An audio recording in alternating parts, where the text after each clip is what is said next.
আসসালামু আলাইকুম এভরিওয়ান, আশা করি সবাই ভালো আছেন।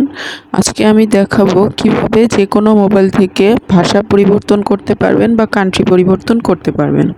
এখানে প্রথমে সেটিংয়ে আপনাদেরকে ক্লিক করতে হবে, যে কোনো মোবাইলের সেটিংয়ে। এরপর স্ক্রল করে নিচের দিকে আসলে অ্যাডিশনাল সেটিং অপশনটি পেয়ে যাবেন।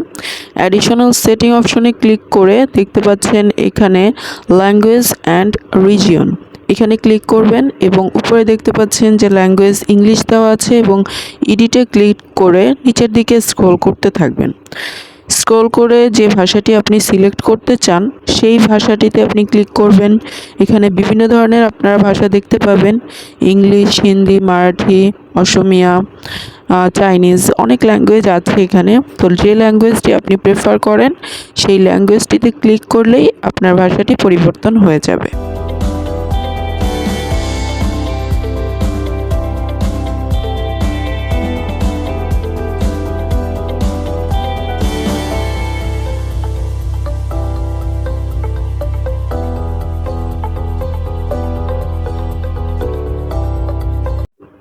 আপনি যদি আপনার রিজিয়ন পরিবর্তন করতে চান, মানে কান্ট্রি পরিবর্তন করতে চান, সেটাও আপনি পারবেন এখান থেকে। তো রিজিয়নে ক্লিক করে আপনি দেখবেন এখানে অনেক ধরনের কান্ট্রি দেওয়া আছে, সার্চ অপশন আছে। আপনি যে কান্ট্রিতে যে কান্ট্রিটা রাখতে চাচ্ছেন সেটা আপনি এখানে ক্লিক করবেন। এভাবে খুব সহজে আপনারা যে কোনো ফোন থেকে ল্যাঙ্গুয়েজ এবং রিজিয়ন চেঞ্জ করতে পারবেন। ধন্যবাদ সবাইকে।